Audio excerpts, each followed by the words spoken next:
DZRH, member, kapisanan ng mga broadcaster ng Pilipinas. 4 na minuto na makalipas ang alas 4 ng umaga.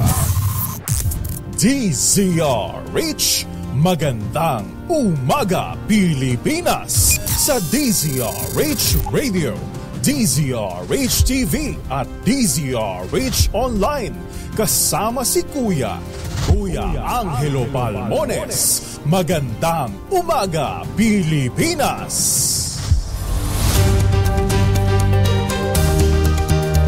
Ang bilis ng panahon, ano ha? Abay, mantakin ho ninyo, 17 days na lamang. 18 pala, 18.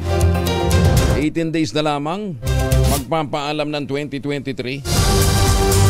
Yung iba, ala pa rin juwa. Kuya Angel po ito, si Angel Palmones sa ulo ng ating mga balita ngayong pong Miyerkules sa 13 ng Disyembre. Malinsangang panahon ni Iral sa malaking bahagi ng bansa, epekto ng easterlies ayon sa Pag-asa.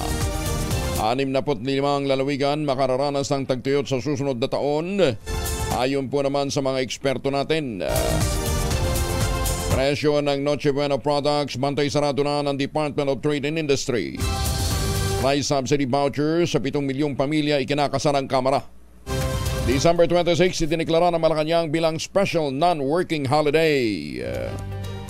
Ang course ng SMNI pinalaya na ng Kongreso dahil sa humanitarian reason. Bagong balita, bagong impormasyon. Kasama si Kuya Angelo Palmones. Magandang umaga Pilipinas! Kasama natin ang buong radyo natin FM nationwide, ang ating mga action radio station sa Luzon, Visayas at Mindanao, at lahat po ng mga DZRH News FM. Sa detalye ng ating mga balita, patuloy na makakaranas sa malinsangang panahon ng bansa dahil sa easterlies at weather system na nagdadala ng mainit na hangin mula sa Pacific Ocean. Ayon kay Patrick Dalmundo ng Pag-asa, malaking bahagi ng bansa makararanas ng generally fair weather. Epekto pa rin ng easterlies. Sinabi pa ni Patrick Del Mundo na wala silang inaasahang anumang sama ng panahon o LPA sa labas ng Philippine Area of Responsibility na maaaring pumasok sa bansa bago magpasko. Ganun sinabi ni Del Mundo, posible pa rin ang kalat-kalat ng mga pagulan, ngunit mahina lamang ito, partikular na sa extreme northern Luzon, kabilang na ang Metro Manila. Nasa 65 probinsya na ang posibleng makaranas ng tagtuyot sa susunod na taon. Ayon sa kalihim ng Department of Science and Technology na si Renato Salidum, nagmabadya ang moderate hanggang severe drought mula Pebrero hanggang Mayo ng 2024. Bukod sa 77% ng mga probinsya na daranas ng tagtuyot sa katapusan ng Mayo, sinabi ng kalihim na 7% lamang ng lalawigan ang maapektuhan naman ng dry spell. Tumanggi naman ang kalihim na isa-isahin ang mga lugar na tatamaan ng grabeng El Nino sa susunod na 2 buwan. Una nang inanunsyo ng Pag-asa na lalo pang lumakas ang El Nino phenomenon at malapit na sa peak nito sa susunod na buwan. Inatasan naman ng Pangulong Bongbong Marcos ang mga ahensya ng pamahalaan na palakasin ang aksyon laban sa epekto ng El Nino. Sa sectoral meeting, nagpalabas ng direktiba ang Pangulong BBM para sa isang updated National Action Plan, partikular na sa tubig, agrikultura, enerhiya, kalusugan, seguridad at edukasyon. Ayon kay Science Secretary Renato Salidum Jr., pinabubuo rin sila ng Pangulo ng short at medium terms na mahakbang laban sa impact ng El Nino hanggang sa second quarter ng 2024. Inaasang iiral ang moderate at severe drought condition sa malaking bahagi ng bansa mula Pebrero hanggang Mayo ng 2024. Doon nyo na makikita na talagang kulang ng foresight. Nakinunin nyo, sasabihin noon ng kalihim ng Department of Science and Technology, inatasan kami ng Presidente na mag-formulate ng medium term. Hindi ba naman kayo isa't kalahating ugok? Matagal na hong alam ito Dapat sinasabi nyo, pag sinabi ng Pangulo, eto ho yung aming medium term, eto ang ating gagawin, nakikiusap tayo sa taong bayan, hindi sasabihin nyo, inatasan tayo ng Pangulo. Kabagal kumilos. Kaya tayo nagkakawindang-windang Dapat ho, ang inilalatag na natin ngayon, yung pangkalahatang plano, eto na ho ang ating short term, etong medium term. Tapos i-anunsyo nyo, inutusan kayo ng Presidente. Press con pa kayo, wala namang silbi. Tiniyak naman ng Department of Trade and Industry na tinututukan nila ang presyo ng mga Noche Buena item Umaasa mga ito na susunod din ng mga manufacturers sa itinatakdang price guide ang ahensya. Ayon kay Trade Assistant Secretary Amanda Negrales, nakipagpulong na sila sa mga manufacturer matapos na tumanggap na report na nalampas sa itinatakda nilang price ceiling ang presyo ng ilang produktong ginagamit sa paghanda ng Noche Buena. Sinabi pa ni Negrales na mas pinaigting pa nila ang price monitoring sa buong bansa ngayong holiday season upang matiyak na walang negosyanteng magsasamantala sa sitwasyon. May kumpas na ng Pangulong Bongbong Marcos ang pagbibigay ng hanggang 20,000 pisong Service Recognition Incentive sa mga empleyado ng gobyerno. Nilagdaan ng Pangulo ang Administrative Order No. 12 para sa one-time SRI ng mga empleyado sa executive branch. Kabilang sa tatanggap ng bonus sa mga civilian personnel ng national government agencies gaya ng mga state universities and colleges, government-owned and controlled corporations o mga GOCC. Gayon din ang mga regular, mga kontraktal at casual employees, militar at mga pulis, maging ang mga nasa Bureau of Fire at mga jail personnel sa ilalim ng DILG. Inaprobahan din ng Pangulong BBM ang one-time gratuity pay na hindi bababa sa 5,000 piso para sa nasa contract of service at job order government employees na nagserbisyo naman sa nakalipas na 4 na buwan. Itinanggi ng Department of Social Welfare and Development na mamumudmod ang ahensya ng 5,000 pisong Christmas payout. Sinabi ng DSWD fake news ang isang TikTok post tungkol dito at binala ng publiko na huwag i-click ang link na matatagpuan sa post para umano mag-register.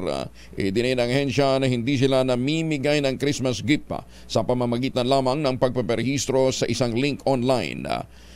Kailanman umano o kailangan umano ang mga dokumento gaya ng ID sa pagkuha ng anumang tulong o payout mula sa Department of Social Welfare and Development. Inilunsad ng budget carrier na Cebu Pacific ang 8 araw na seat sale sa parehong domestic at international flights ngayong Kapaskuhan.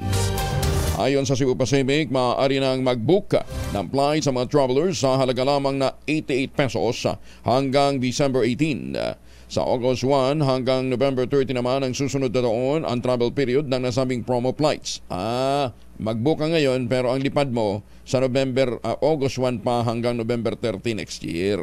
Kabilang sa lokal na destinasyon na maaaring i-book sa Cebu Pacific, ang Davao, Zamboanga, Cebu, Bacolod at Puerto Princesa. Sa international naman, pwede kang bumiyahe sa halagang 88 pesos. Pero hanggang December 18 lang ito Ibig sabihin hanggang next Monday. Eto, pwede kang bumiyahe patungong Hong Kong, Singapore, Macau, Taipei, Hanoi, Ho Chi Minh, ganyan din sa Bangkok at Da Nang. Alok din ng budget carrier ang multiple payment options, kabilang ang payment center, credit to debit card at e-wallet. Kasalukuyang lumilipad ang Gokong Way-led carrier sa 35 domestic at 25 international destinations sa buong bansa, kasama ng Australia at Middle East. Mga misis, si Bunso ba amoy araw pagkagaling ho sa mga lakwatsa o galing eskwela? Abay dahil yan sa germs sa katawan nila para labanan ng amoy araw at amoy pawis gumamit ng Shield Bath Soap regularly. Ambitable ang Shield sa paglaban sa germs versus another brand may shea butter na pampalambot ang kutis sa presyong abot kaya $12.50 SRP. Kaya mga misis ay challenge show. Subukan ang Shield Bath Soap. Galit sa sakit, may malasakit, sulit na sulit. Magandang umaga, Pilipinas! 12 minuto na makalipas ang alas 4 ng umaga. May inilaang pondo ang Kongreso sa ilalim ng 5.768 trillion peso national budget para sa 2024 upang ipatupad ang isang revolutionary program ng Administrasyong Marcos at naglalayong matulungan ng 7 milyong mahihirap na pamilya para makabili ng bigas.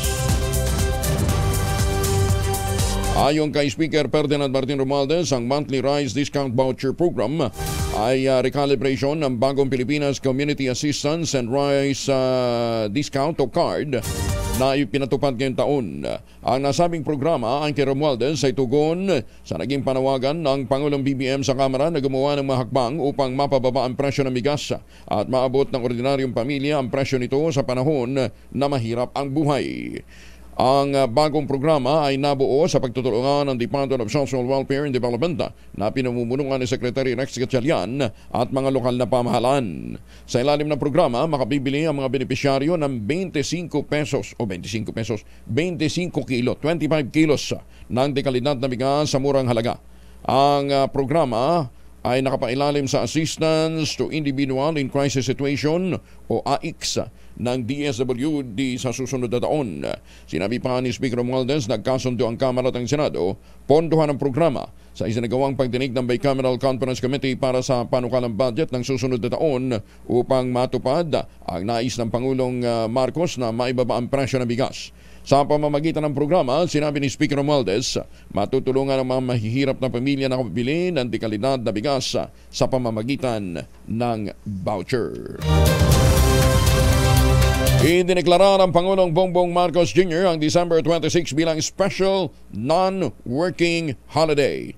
Ito ay upang bigyan ng mga Pilipino ng mas mahabang oras na may pagdiwan ng panahon ng Pasko kasama ang kanilang pamilya at mga mahal sa buhay. Sa bisa ito ng Proclamation 425, nilagdaan ni Executive Secretary Lucas Bersamin. Ang araw ng Pasko, December 25, ay natapat naman ng araw ng Lunes. Ayon sa Pangulo, ang mas mahabang weekend ay hindi lamang pagkakataon sa mga pamilya na magsama-sama at mas patatagin ang kanilang relasyon, kundi magsusulong din ng domestic tourism. Pinatasan din ni Pangulong BBM ang Department of Labor and Employment na magpalabas ng kaukulang circular para ipatupad ang proklamasyon sa private sector. Samantala, narito naman ang listahan ng mga regular holidays sa ilalim ng Proclamation 368. Lista nyo na para masiguro natin na kayo nakapag-ready. Siyempre, Bakasyon Grande ang January 1, New Year's Day. Ay nako, Lunes din palang bagsak ng January 1, ano ha? March 28, Monday, Thursday. Ito, pasok ko ng Semana Santa. March 29, Good Friday at April 9, Araw ng Kagitingan. May 1, Labor Day. June 12, Independence Day. August 26, National Heroes Day o ito yung last month of August . November 30 naman, Bonifacio Day. December 25, Christmas Day at December 30, Rizal Day. Ang mga dineklara namin bilang special non-working days ay ang mga sumusunod. February 10, Chinese New Year. March 30, Black Saturday. August 21, Ninoy Aquino Day. November 1, All Saints Day. November 2, All Souls Day. November 8, Peace of Immaculate Conception of Mary. Ang December 24, syempre Pasko. At December 31, Last Day of the Year. Sa dami ho niyang mga holiday na yan, huwag nating kalimutan magbayad ng tax. Obligasyon na natin yan. Baka bakasyon kayo, hindi naman kayo nagbabayad ng tax. Bagong balita, bagong impormasyon. Kasama si Kuya Angelo Palmones. Magandang umaga, Pilipinas! Ay, mga mamis, laundry day today. Kunot na o ka ba kapag makapit, marigate at malupit naman siya? All you need is pride.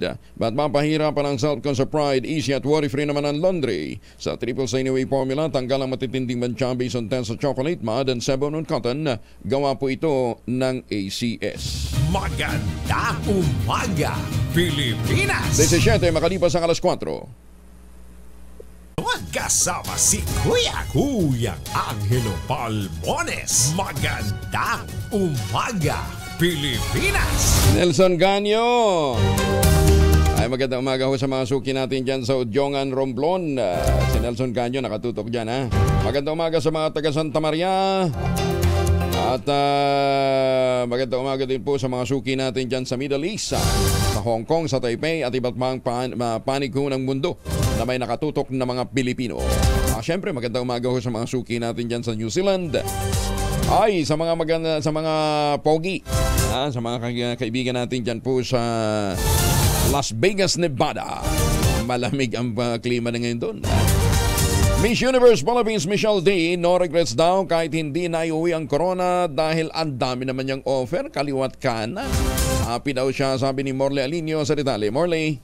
Gising na ang showbiz, rampa na Pilipinas. Nagkaroon ako ng chance na makausap si Michelle D. At ayon kay Michelle D, natutuwa siya sa kung ano man ang narating niya sa nakaraang laban sa Miss Universe. looks, projection, style, at maging sa paglalakad ay almost the same siya sa kanyang ina na si Melanie Marquez. Si Melanie ay naputungan ng corona bilang Miss International, habang itong si Michelle D ay hindi nakasama sa Magic 5, hanggang Magic 10 lang siya. Ayon kay Michelle D, ang nakuhang corona ng kanyang ina ay destinasyon iyon, at siya naman na pabilang sa 10 ay destinasyon daw niya rin iyon. May kanya-kanya daw tayong destinasyon na dapat nating tanggapin. Sa totoo lang, sabi ni Michelle, isang malaking aral, isang malaking napakagandang experience ang nangyari sa kanya nang lumaban siya sa Miss Universe. Kaya no regrets kung hindi man niya naiuwi ang corona. At least, lumaban daw siya ng bonggang-bongga. Yan ang ating DZRH Showbiz Satis News. Ito po ang inyong RH47. Morley Alinyo, tuloy-tuloy sa pagbabalita, tuloy-tuloy sa serbisyo. Sama-sama tayo, Pilipino. Babu! Maraming salamat, Morley. Kung happy si Michelle D, ito happy rin. Pinalaya na ng House Committee on Legislative Franchises ang mga host ng SMNI na sina Lorraine Badoy at Eric Celis mula sa kanilang pagkakatitine sa Batasang Pambansa. Nagdesisyon ng komite na pinamumunuan ni Congressman Gustam Bunting na palayain kagabi sina Celis at Badoy dahil sa humanitarian ground at sa diwa na rin ng Kapaskuhan. Ayon kay Tambunting, nagkasundo ang mga miyembro ng komite na aprubahan ang release order matapos ang ipinatawag na pulong para talakayin ang apela ni Celis na makalaya para sa nalalapit na Kapaskuhan. Nilinaw ni Tambunting na walang kinalaman ang kanilang desisyon sa naging petisyon ng pamilya ni Celis at Badoy sa Korte Suprema para naman sa writ of habeas corpus. Iginitang kongresista, kinikilala ng SA ang kapangyarihan ng Kongreso at mga komite na magsagawa ng investigasyon o magsiyasat in aid of legislation at ang kanilang power of oversight.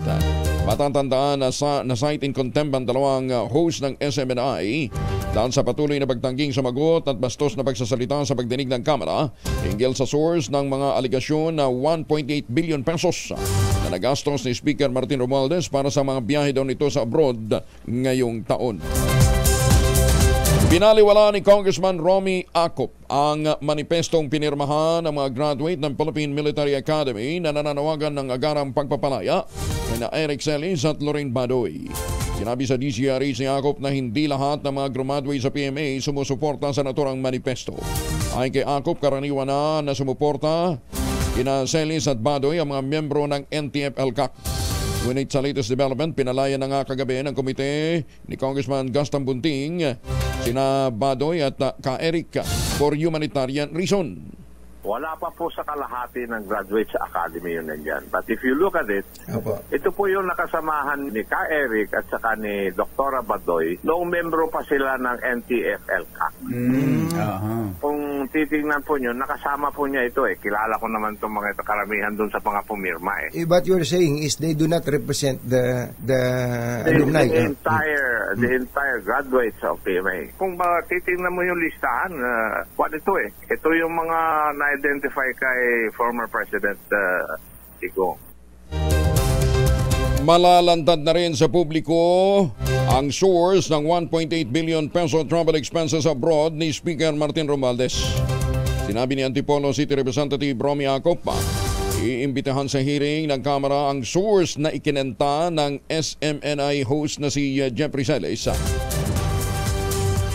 Sinabi daw nito yung pangalan kay Congressman Gustam Tambunting, chair ng komite ng Legislative Franchises.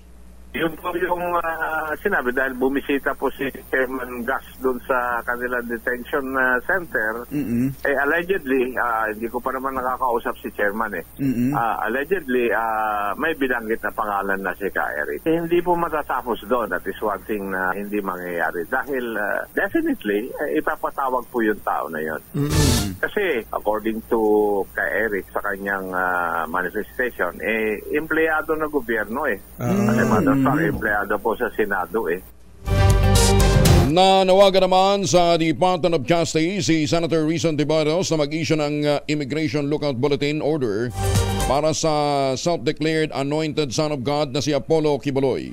Layunin ng hakbang ni Tibados na hindi makalabas ng bansang leader ng Kingdom of Jesus Christ Church.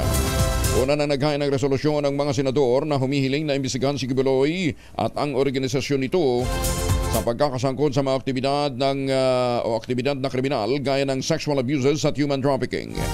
Ayon kay Ontiveros, mas maigi kung ang security agencies ay makikipag-ugnayan sa international counterparts para mabantayan si Kibuloy at matiyak na hindi ito makatatakas. Binigyan din pa ng senador na hindi siya magugulat kung ang Interagency Council Against Trafficking ay maging proactive sa naturang usapin. Isa umanong mahalagang hakbang tungo sa pagtugon sa pangangailangan ng ating bansa ang matagumpay na pagratipika sa 5.768 trillion peso national budget para sa 2024. Ayon kay House Speaker Martin Romualdez, ang budget ay bunga ng masigasig na pagtatrabaho ng Senado at ng Kamara na nagkasundo upang ayusin ang magkakaiba nilang bersyon. Tiniyak pa ni Romualdez, ang budget sa 2024 ay nakatutok sa pagsugpo sa inflation, pagtulong sa mga mahihirap at pagpapalakas sa mga pangunahing serbisyong panlipunan. Karamihan na niya ng mga alokasyon para sa national budget ay mga legacy at prioridad ng Pangulong Bongbong Marcos, gaya ng legacy nito para sa food security, specialty hospital at housing na laan para sa mga mahihirap. Sinabi ni Romualdez na layunin nitong mapabuti ang supply ng pagkain, diyan din ang trabaho, kalusugan, edukasyon at pabahay para sa lahat ng mamamayang Pilipino. Sinabi pa ng Speaker, tinakda rin sa 2024 budget na masuportahan ang mga magsasaka tulad ng patubig, libreng binhi, abono at iba pang kagamitan. Ang pamunuan o pamumuhunan sa infrastruktura ng irigasyon ay mag-aambag ng mas mataas na produksyon ng pagkain sa hinaharap. Alamin natin ngayon kung talagang may magandang supply ho ng pagkain, lalo na ng prutas at gulay at mga pangunahing bilihin dyan po sa Agora Market sa Navotas. Nandun si Noche Cacas. Aris 27, Noche, good morning. Maayong buntag kayong Angel, sapat pa naman ang supply ng bilihin dito sa Navotas sa Agora Market. Samantala, iko yung Angel, ang bigas naman dito 65 pa rin ang pesos pa rin ang kilo. Yung local rice, yung tinatawag na special. Abang ang pinakamurang bigas naman po yung Angel, yung well-milled rice, 49 pesos ang kilo. Ang bangus naman 200, ang tilapia 140. Beef wrap po yung Angel, 440 pa rin ang kilo. Yung beef brisket 360, ang kasim naman 320 at ang liempo 370 ang kilo. Ganun pa rin ang presyo ng whole chicken, 180 pa rin ang kilo, habang yung itlog na medium size 8 pesos and 50 centavos ang bawat isa. Ang palaya naman 100 ang kilo, yung sita 100, pechay native 80, kalabasa 60, ang talong 120 ang kilo, habang kamatis 70 pa rin ang kilo. Ang karos naman ako yung Angel 120, ang habichuelas 120 pa rin, white potato 160 ang kilo, ang pechay bagyo 80 pesos, habang ang sayote nakapako pa rin sa 50 pesos ang kilo. Pero yung sibuyas sa pula ko yung Angel 200 ang kilo, yung local, habang white onion na imported 160. Isama ko na rin yung garlic imported 180 ang kilo. Pero yung siling labuyo, yun na ang tumaas bahagya ko yung Angel, 300 na ang kilo. Yung kalamansi naman 90 pesos ang kilo, lakatan 100, latundan 85, papaya solo 70, habang yung mangga hindi pa tumataas, nasa 200 pa rin ang kilo. Ang sugar white naman ako yung Angel 85 pesos ang kilo, habang sugar was 82 pesos. Sama na rin natin yung sugar brown 85 pesos. Kung kayo naman ay magsasangag ngayong umaga gamit ang palm oil 350 ml 35 pesos, habang palm oil 1 liter 90 pesos. Kung kayo naman ay naghahanap ng coconut oil, isama ko na rin 350 ml 40 pesos, habang ang coconut oil 1 liter 100 pesos. And ang presyo ngayong Wednesday morning dito sa Navotas Agora Market. Mula sa Kananan sa Pilipinas, DCRH. Ako sunod silang tuloy sa pagbabalita, tuloy-tuloy sa serbisyo Sama-sama tayo, Pilipino. Magandang umaga, Pilipinas! Daghang salamat noche at para dun ho sa mga may lakad ngayong araw nito, lalong-lalo na yung mga magtutungo ho sa palengke, magbawa ng Pamil Alcohol, proteksyon ninyo laban sa mikrobyo. Dalawang formulation ng Pamil Alcohol na pwede nating pagpilian. Yung Family, 70% isopropyl alcohol, especially prepared for clinics, hospital, pharmacies, laboratories, pero okay na okay din po sa mga households. Very effective sa disinfection at sterilization. Ganyan ang bagsik ng Family, 70% isopropyl alcohol. Maghapon man natin gamitin, no problem. Hindi po manunuyo ang inyong mga kamay dahil meron po itong moisturizer. Yun namang mabangong Family Rubbing Compound Improved Alcoholone. Ayan ho yung mabangong isopropyl alcohol na ginagamit ng mga masahista, mga barbero, mga doktor, mga nurse, mga kumadrona for sponge bathing and other cleansing purposes. Family Rubbing Alcohol parang DCRH subok na sa mahabang panahon. Mabibili sa namang butik at convenience stores nationwide. Family Rubbing Alcohol, hindi lang pampamilya, pang sports pa. Mahiwagang tunog! Ito muna ang ating mahiwagang tunog. Nagkakahalaga ngayon ng 8,000. 8,000 po ang premyong naghihintay sa mahiwagang tunog.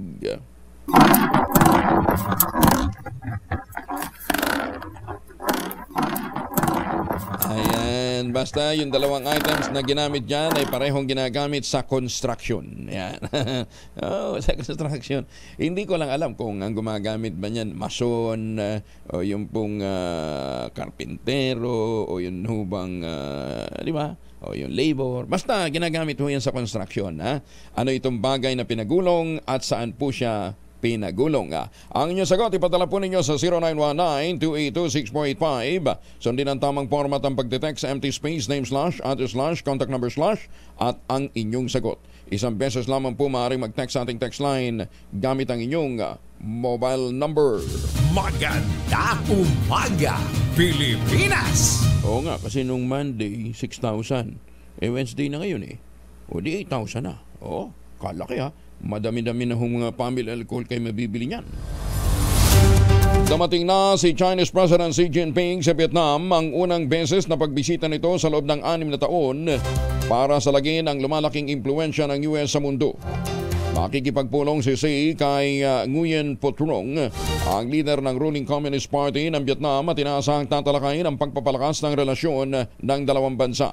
Matatanda ang in-upgrade ng Hanoi ang diplomatic ties nito sa Amerika nang bumisita doon si US President Joe Biden noong Setyembre. Pinairal ng Vietnam ang bamboo diplomacy approach kung saan sinisikap nitong mapanatili ang good terms ng parehong bansa ng US at saka ng China.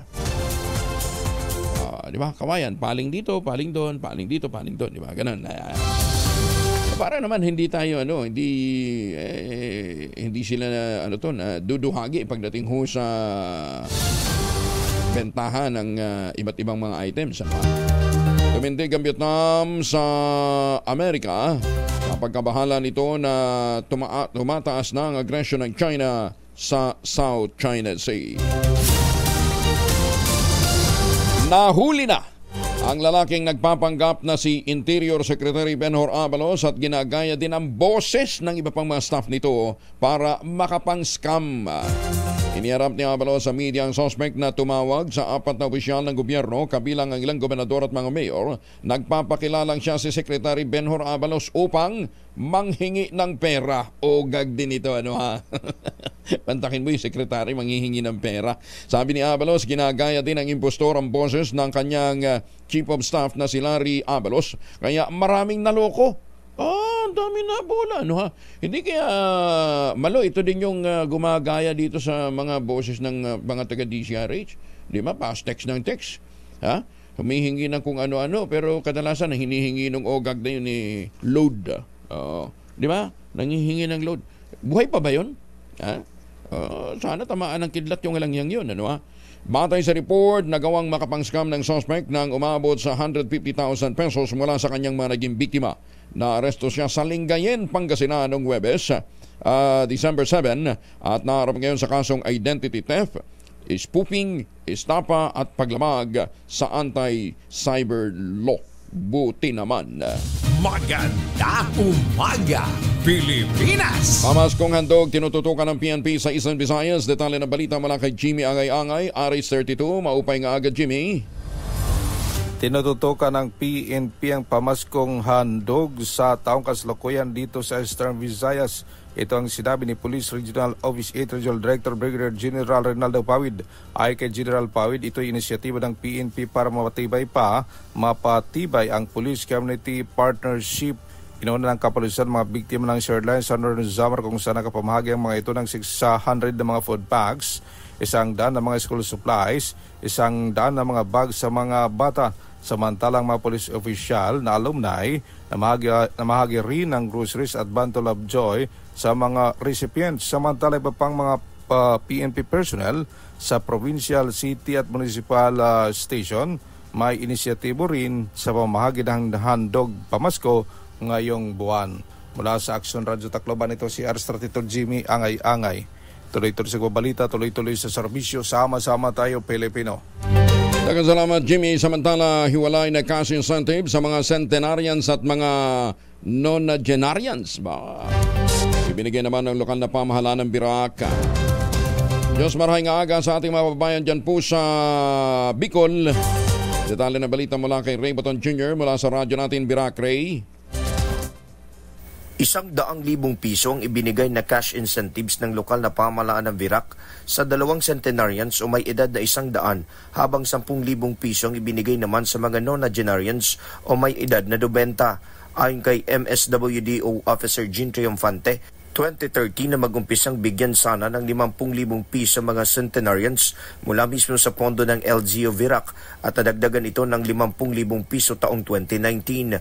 Ngayong taon ay nag-umpisa ang pagbibigay ng 100,000 piso sa mga centenarians na tauna nang gagawin kada Disyembre 7 kasabay ng kaaldawan ng Virac o Fiesta.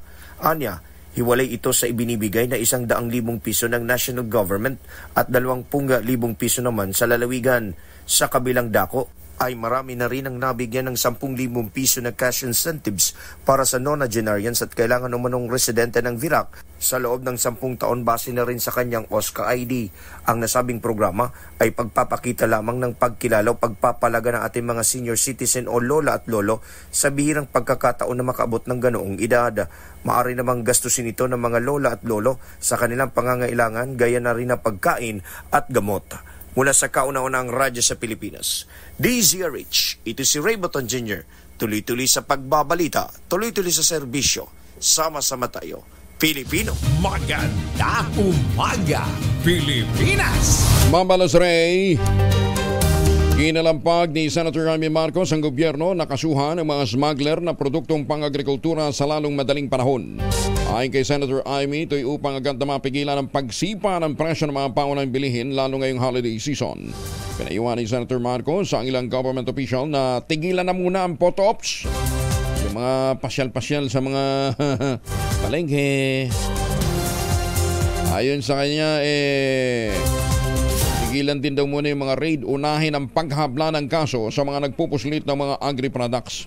Binigyan din pa ng kapatid ng Pangulong Bongbong Marcos na mahalaga na tulungan ng gobyerno ang mga lokal na magsasaka upang mas maging competitive ang mga ito. Umapil rin siya sa pamahalaan na itaas ang lokal na produksyon upang mahinto na ang panay asa na lamang ng bansa sa importation. Umasa din si Senator Marcos na maayos na mamantuhan ng bagong Agriculture Secretary na si Francisco Chu Laurel Jr. ang barko ng DA. 3 individual arestado naman sa iligal na pagsusugal sa Subic, Zambales. Detalye ng balita mula kay Danny Kumilang, RH37. Danny, good morning.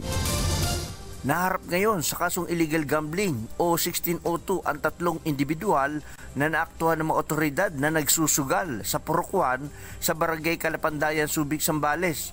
Ang mga sospek ay hinuli ng mga tauhan ni Police Lieutenant Colonel Romel Geneblaso matapos ang isinagawang anti-illegal gambling operation sa nabanggit na lugar. Nakumpiska sa mga inaresto ang gamit na baraha, perantaya, lamesa at mga upuan. Dinala ang mga naaresto at nakumpiskang ebidensya sa Subic Municipal Police Station para sa pagsasampa ng kasong PD-1602 illegal gambling. Samantalang patuloy naman na nananawagan ang mga otoridad na itigil na ang pagsusugal dahil ito'y illegal at ipinagbabawal upang hindi humantong sa loob ng kulungan. Mula sa kauna-unahan sa Pilipinas, DCRH, ito si Danny Kumilang. Tuloy-tuloy sa pagbabalita, tuloy-tuloy sa serbisyo. Sama-sama tayo, Pilipino.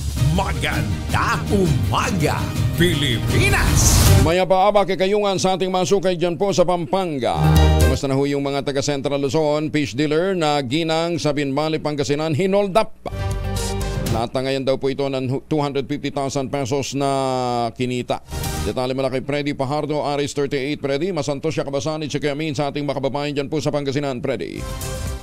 Hinold up ng dalawang kalalakihan ang isang ginang na negosyante sa bayan ng Binmalay. Sa ulat ni Acting Chief of Police Lieutenant Colonel Christopher Valerio, naganap ang pang-hold up sa bahay ng biktimang ginang na isang fish dealer na hindi na pinangalanan, residente ng barangay Nagilayan sa nasabing bayan. Sa salaysay ng biktima, pasado 2:00 ng hapon pagdating nila sa kanilang tahanan, nasundan sila ng dalawang kalalakihan sakay ng motorsiklo. Lumapit sa biktima at nagdeklara ng hold up. Tinangkapan ng ginang na tumakbo sa loob ng kanilang bahay pero nahawakan siya at inaagaw ang kanyang bag na tinangka ng biktima na manlaban, subalit nagpaputok naman ng baril ang isa sa mga suspek, kaya't sa takot nito ay hindi na nakakibo at naagaw ng tuluyan ang kanyang bag na naglalaman ng 250,000 pesos cash at cellphone, saka mabilis na tumakas ang mga salarin. Nagpapatuloy pang malalimang investigasyon ngayong ginagawa ng PNP Binmalay upang matukoy ang pagkakakilanlan sa mga salarin. Mula sa Action Radio Pangasinan, ito si Freddy Pajardo, RH38. Tuloy-tuloy sa pagbabalita, tuloy-tuloy sa serbisyo. Sama-sama tayo, Pilipino. Maraming salamat, Freddy. Maaga namang sumapit ang Pasko sa may 3,000 Bulakenyo ng ilunsad sa lalawigan ang bawat buhay mahalaga serbisyo karaman ng Philippine Amusement and Gaming Corporation o PAGCOR. Namigay si PAGCOR Chair at Chief Executive Officer Alejandro Tenco ng 50 million pesos na laga ng educational, medical, livelihood at financial assistance sa Bulacan, kasama sina Governor Daniel Fernando at iba pang mga opisyal. Ayon kay Tenco, ang karaman ay nakabatay sa pangako ng Pangulong Bongbong Marcos Jr. na ilapit ang mga serbisyo ng gobyerno sa mga lokal na komunidad, at ito naman ang kauna-unahang karaman sa ilalim ng kanyang pamumuno. Namigay din ang PAGCOR ng 45 sari-sari store livelihood package. Ang bawat isa ay nagkakahalaga ng 20,000 pesos. Namigay din ang iba't ibang mga tulong o mga makina, mga equipment sa Bulacan Medical Center, at namigay din ng mga electric bikes para sa mga barangay tanod. Sinabi ni Tenco na nakatuon ang PAGCOR sa pagbuo ng bansa upang mapabuti ang buhay ng mga tao, matugunan ang pangangailangan ng mga Bulakenyo. Todo pasasalamat naman si Governor Daniel Fernando sa Pangulong BBM at sa PAGCOR dahil sa naturang inisyatiba. Nanindigan ng Pangulong Bongbong Marcos na hindi na palalawigin pa ang consolidation deadline para sa PUB Modernization Program sa December 31. Ayon sa Pangulong Marcos, itong napagdesisyonan matapos siyang makipagpulong sa mga opisyal ng sektor ng transportasyon. Idiniin ng Pangulong BBM, 70% na ng mga PUB operators ang nag-commit at consolidated na sa ilalim ng naturang programa. Sinabi pa ng Presidente, hindi dapat maantala at maapektuhan ng minority ang mayoriya ng mga operator, ang mga bangko, financial institution at ang riding public. At dahil dyan, walang balak naman ang grupong Piston na iatras ang 2 araw nitong tigil pasada simula bukas. Ito ay matapos manindigan ng Pangulong Bongbong Marcos na hindi na palalawigin pa ang deadline para sa PUB consolidation. Ayon sa Piston, walang malinaw na batayan ng gobyerno para ipagpilitan ang deadline at lalo lang itong papatay sa mga mamamayan. Tinawag din itong misleading ang sinasabi ng gobyerno na 70% ng PUB operators ang consolidated na. Ginit ng grupo na halos lahat ng LGU hindi pa handa para sa consolidation at kailangan din ng pagkumpleto sa Local Public Transport Route Plan. Mahigit sa 60,000 mga driver at 25,000 operators umano ang posibleng mawala ng kabuhayan dahil sa isinusulong ng pamahalaan. Suportado din ng iba't ibang grupo ang 2 araw na tigil pasada ng Piston simula bukas. Ayon sa bagong alyansang Makabayan, palalalain lamang ng sektor ng transportasyon ang persahang pagsurrender ng prangkisa ng mga jeepney operators. Sinabi ni Bayan President Renato Reyes na walang dahilan para magpataw ng deadline sa franchise consolidation at marami rin ang nawawalan ng kabuhayan. Tinawag naman ng Anak Bayan ang programa na pagkukunwari at isa lamang business scheme ng malalaking kumpanya na gustong makontrol ang lokal na transport route. nakakalungkot lang, mantakin ho ninyo. Maganda sana yung agenda ho ng piston. Kaya lang, nasa likod ni Huli nila, mga lefties. Diyos may Ginoo, ano bang gusto ho ninyo talagang mangyari sa Pilipinas? Alam ba ninyo, ito sa Luxembourg. Sa Luxembourg ho, libre ang public transport. Kasi namumroblema ho yung Luxembourg. Maliit lamang ho yung Luxembourg. Namumroblema ho yung Luxembourg dahil nga sa dami ho ng mga sasakyan at talagang siksikan. Ayan, kaya sa poll ng 2020, lahat po ng uri ng public transport, bus, train at tram, libre na sa buong Luxembourg. Galing Bakit ho? Paano ho naman 696 car per 1,000 people ang naitala nila as of 2020. Ibig sabihin daw niyan, 9 out of 10 na mga taga-Luxembourg ang merong kotse. 1 in 10 families have 3 or more. Ayun. Tapos mababa ang taripa. Mababa din ang diesel. Actually, yung halaga ng diesel sa EU, pinakamura. Katunayan, cheapest din daw ang gas nito sa buong Western Europe. Kaya kahit daw sa mga maliliit na mga bayan doon, meron hong mga naka-Ferrari, Maserati, makita ho ninyo. Kaya ang ginawa ho ng gobyerno, sa halip na i-restrict ho yung pagbibili ng mga sasakyan, ginawa nilang libre ang public transport. Yun, Ba't nga naman bibili ng kotse kung libre yung public transport? Dito ba sa atin pwede yun? Malabo. Dito nga compliance pa lang sa Euro standard Kaya yun ho ang layunin ho ng modernization, di ba? Para ma-address ho natin yung emission ho ng heavy metals mula po sa mga lumang mga makina. Kaya nga may Euro standards yung sinusunod. Buong mundo tumatugon na ho dyan. Kaya nga ho yung mga basura na hong mga sasakyan sa ibang bansa, dito binibenta di ba? Yung mga sekundamanong mga sasakyan galing ho sa ibang bansa. Dito sa atin, pinapalit na, nililipat lang yung manibela, di ba? Nire-recondition, takbo na naman.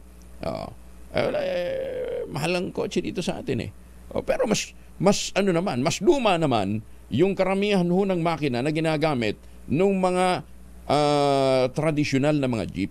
Yan ho yung objective doon. Sasabihin nila, yung hari ng lansangan mawawala. Talagang hari ho ng lansangan yan dahil pagkakasabay mo ho lumang jeep, di ba?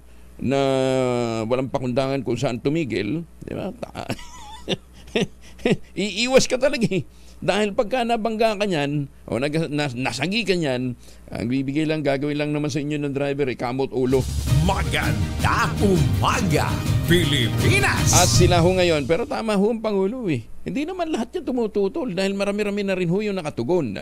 Bakit kasi ayaw nilang maging compliant? Di ba? At ang pinagpipilitan, mahirap ho kami, maapektuhan ko. Sus ko, Ano mo ninyo, piniperwisyo ninyo yung susunod na henerasyon. Dahil habang patuloy ho kayo nagbubuga ng maruming usok, maruming hangin, patuloy ho kayo nagdudumi ng hangin, ang pinaparusahan nyo yung inyong magiging apoy. Di ba? Hindi ho naman hindi naman kayo mapiperwisyo nito. Di ba? At saka, para pa. May kung ano-ano mga batas tayong pinapasa. Bakit? May seatbelt ba yung jeep?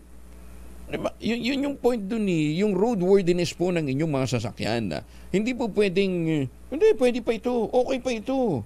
Hindi uubra yun. Maganda umaga, Pilipinas! Pamilya ng international student mula Pugao na nasawi sa road accident na nanawagan ng tulong para maiuwi ang kanyang labi dito sa Pilipinas. Detalye mula kay Romy Gonzalez sa RH41. Naimbag na bigat ka na kayo amin sa ating mga kababayan dyan sa Norte. Romy? 100,000 piso ang ibinigay na cash incentives ng lokal na pamahalaan ng Virac. Teka, hindi si Romy yan, si Virac yan Romy. Babalikan natin si Romy. Sandali, maghanap buhay muna tayo Oras sa buong Kapuluan, 49 na makalipas ang alas 4 ng umaga.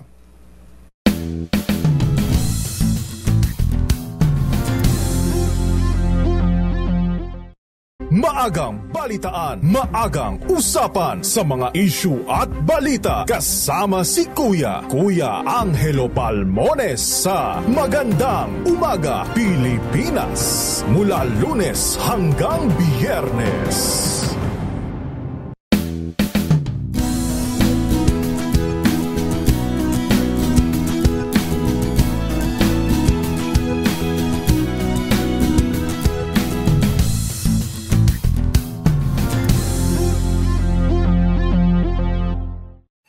Mga balitang gigising sa inyong umaga. Mga balitang kailangan mong malaman. Mapapakinggan sa ACS Balita sa 2x2. Kasama sina Anthony Taberna at Jerry Baha. Lunes hanggang Biyernes.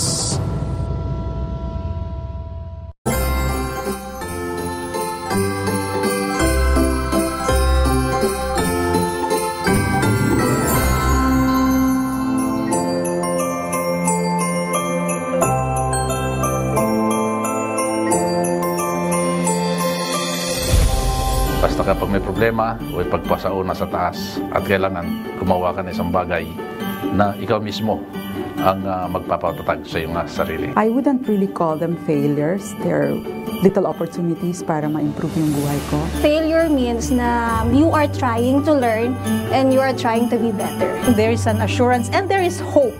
Ayan na kakayanin natin yan kasi marami namang nagmamahal sa atin. Importante dito kung paano tayo bumangon. Ay nako, ilang araw na lamang magpapasko na, baka kayo hirap pa hong pumili ng magandang regalo. Eto, tangerine chocolate na. Nagregalo na ho kayo, nakatulong pa ho kayo para maboost ang lakas ng loob ng ating mga magsasaka at mapalakas po ang ating ekonomiya. Ang tangerine chocolate po ay produkto ng mga magniniyog dyan po sa lalawigan ng Quezon sa tulong po ni Dr. Helen Tan.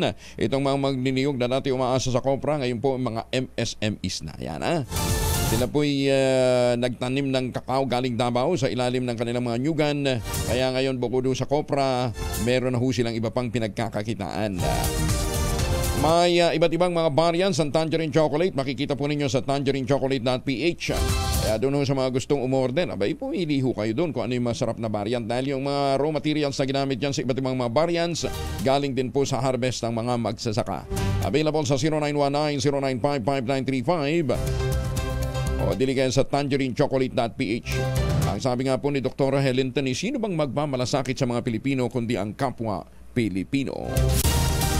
Tumaas ng 36% o katumbas ito ng 216 na arawang kaso ng COVID-19 ang naitala sa buong bansa sa nakalipas na linggo.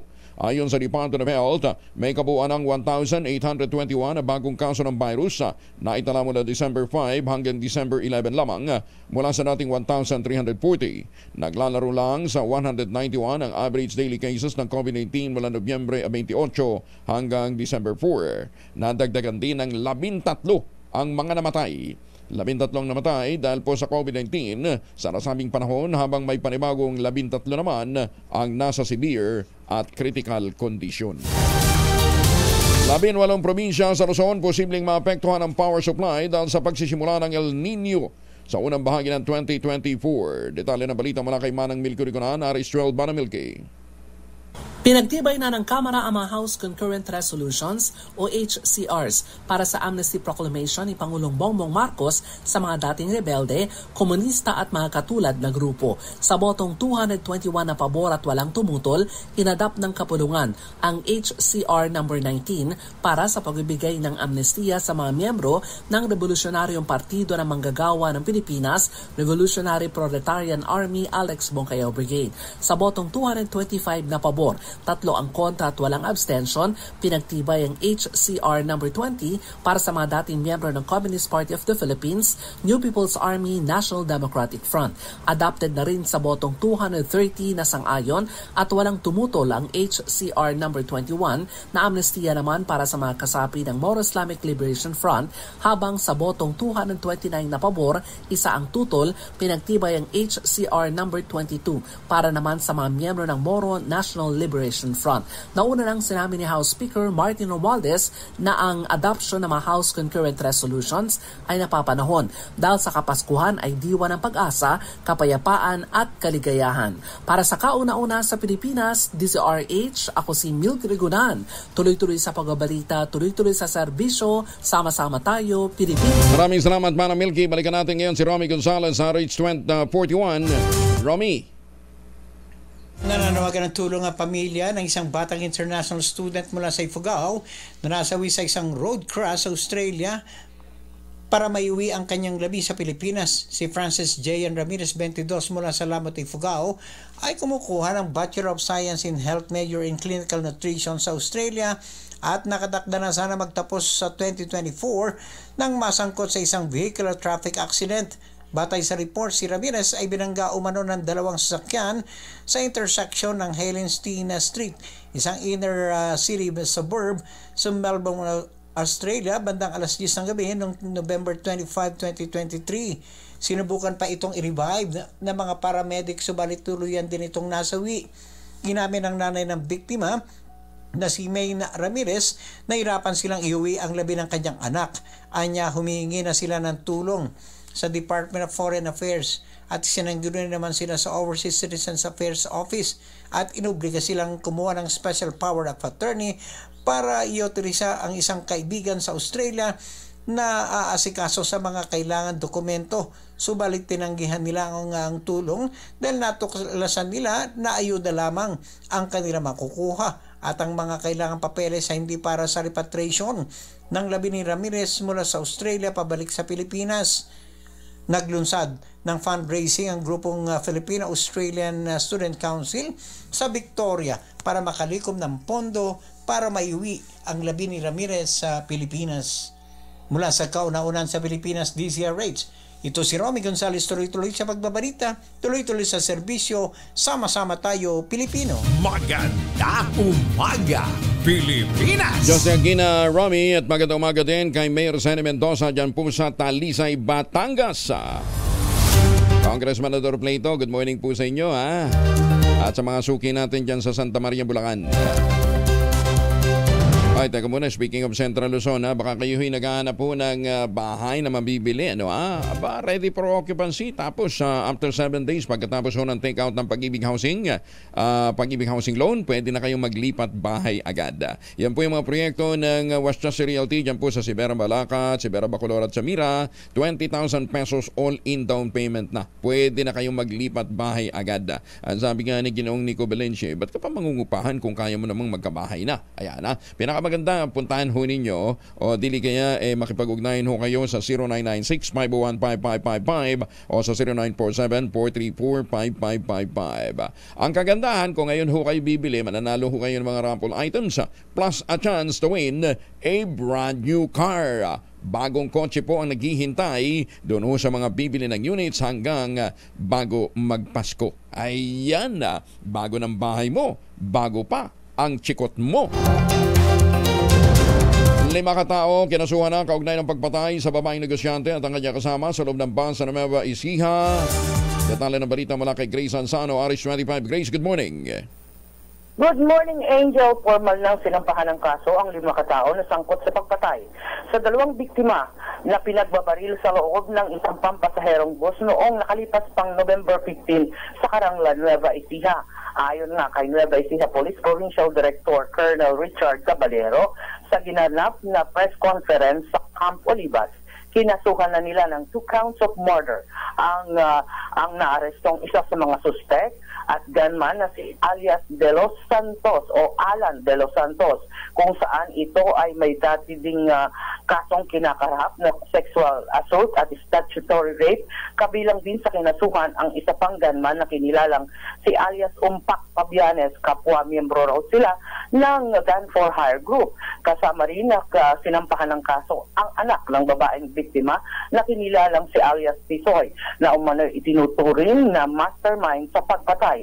Kinasuhan din ang live-in partner ni alias Tisoy at ang hindi pa nakikilalang suspect na nagsisilbi namang driver ng kotse ng 2 gunman. Base sa extrajudicial confession ng naarestong suspect na si Alan De Los Santos, inamin ito na babayaran sila ng 60,000 pesos kada ulo at nagkaroon na nga ng paunang bayad na 20,000 na pesos.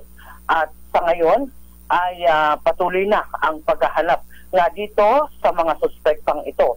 At sa ngayon, ayon kay Colonel Caballero, isa sa nakikitang motibo sa pagpatay sa mga biktima ay ang isinampang kaso ng namatay na babaeng biktima kung saan kinasuhan nito ang kanyang anak ng robbery at karnapin at pag-aalis ng anumang karapatan sa lahat ng pag-aari ng pinakslang na biktima. Maituturing daw na ito ay case solved na, pero ang manhunt operation doon pa sa mga sinampahan ng kaso ay nagpapatuloy na ngayon.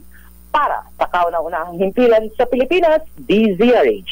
Ito, si RH25, Grace Vera Sansano, tuloy-tuloy sa pagbabalita at tuloy-tuloy sa serbisyo. Sama-sama tayo, Pilipino. Maganda umaga, Pilipinas! Maraming salamat, Grace. At para doon ho sa mga pagbangon ho, mainit ulo. No? Lalong-lalo, pagka magdadrive, iwasan ho natin init ulo. Kinakailangan magandang gising natin. Sabi nga nila, magbiro ka sa lasing, wag sa bagong gising. Ha? Kasi pagka masama ang tulog, masama ang gising, masungit ho yan. Para maganda hong gising natin, pagharap mo ng salamin, sasabihin mo, well lang, ang cute ko today. Kinakailangan maganda po ang tulog. Yung bang umabot ka talaga dun sa estado na ikaw nasa stage 4 ba yun? Na umaabot ka sa REM, na nagkakaroon ka na ng dream.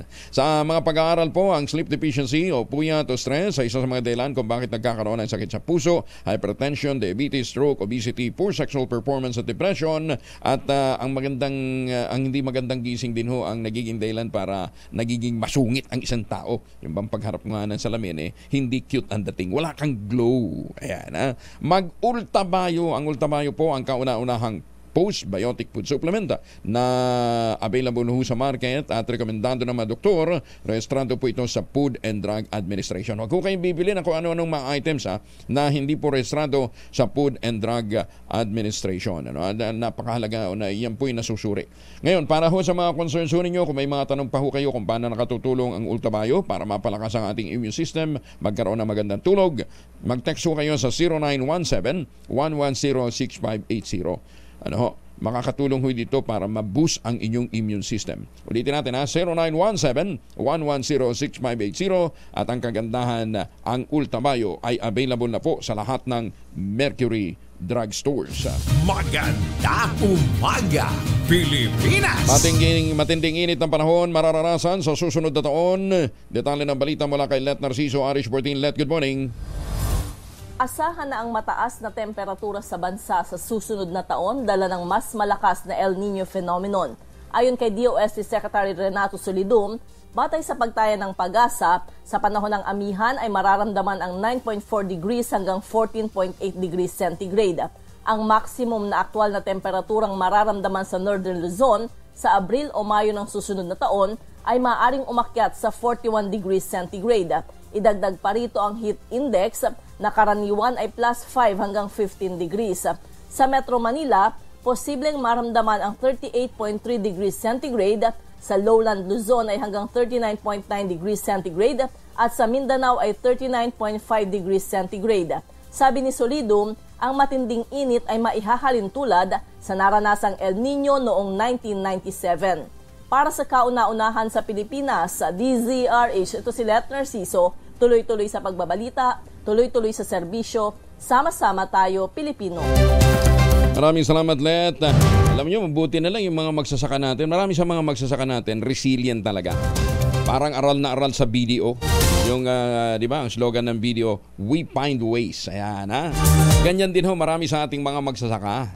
Di ba, na they find ways to survive, Kahit na kulang ng subsidy, kulang ho ng ayuda galing sa gobyerno, di ba? Mataas ang presyo, pagkatapos pag ibibenta na bagsak presyo. Magagaling ho ang mga Pilipinong mga magsasaka. Yan nga lang, hindi sila makaahon sa kahirapan dahil nga nasa survival mode lagi. Ay buntag sa matik paminaw nato diyan sa Mindanao, sa mga suki natin dyan sa Kidapawan City, sa Mlang, sa Magpet, dyan sa South Cotabato. Uy, sa mga suki natin sa Davao, may buntag sa mga tigpaminaw nato diya. O sa mga suki nato diya sa Sugbo, sa mga taga-paklinig natin ho dyan sa Kabisayan. Maganda umaga, Pilipinas! Huwag natin kalimutan, dalawang formulation ng family alcohol na pwede nating baunin. Proteksyon ng pamilya laban po sa mikrobyo. Yung family 70% isopropyl alcohol, especially prepared for clinics, hospital, pharmacies, laboratories, pero okay na okay din po sa mga households. Very effective yan sa disinfection at sterilization. Ganyan ang bagsik ng family 70% isopropyl alcohol. Maghapon man yung gamitin, no problem. Hindi po manunuyo yung mga kamay dahil meron po itong moisturizer. Yun namang mabangong family rubbing compound improved alcoholone. Ayan po yung mabangong isopropyl alcohol na ginagamit ho ng mga masaista, mga doktor, mga nurse, mga kumadrona for sponge bathing and other cleansing purposes. Family rubbing alcohol parang DCRH subok na sa mahabang panahon. Mabibili sa namang butik at convenience stores nationwide. Family rubbing alcohol hindi lang pampamilya, pang sports pa. Magandang umaga kay Supremo, kay Senator Lito Lapid, nasuki ng mga blind masseur na gumagamit ng family alcohol. Maganda umaga, Pilipinas! Oras sa buong kapuluan, 5:05.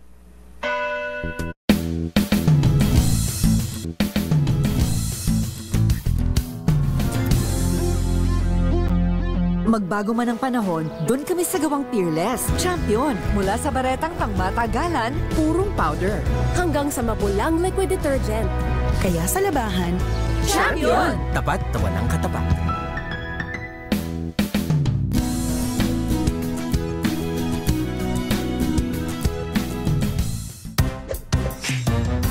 Galing-galing mo! Smart dishwashing paste ko! Pritong ulam na masebo, plato ng kaldero.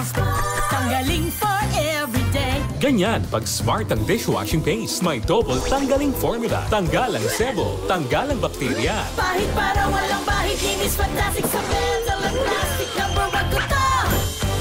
Tanggaling-galing mo! Smart dishwashing paste. ACS.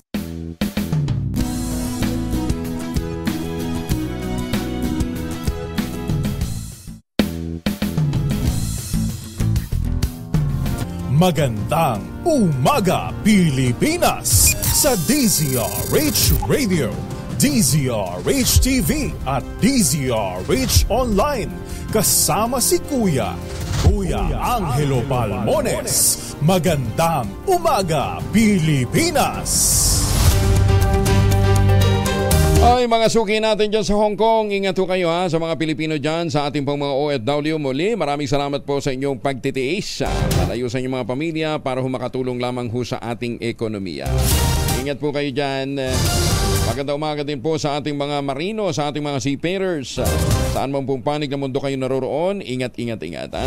At syempre sa mga suki natin dyan sa Middle East. Sa mga suki natin dyan sa Dubai, kumusta na kayo? Ipoporsige ng Kamara de Representantes ang bagong Pilipinas, bagong konstitusyon sa susunod na taon. Kinumpirma ito ni Senior Deputy Speaker Aurelio Gonzales Jr. matapos na sabihin ni Speaker Martin Romualdez, desidido ang Kamara na isulong ang pag-amyenda sa 1987 Constitution.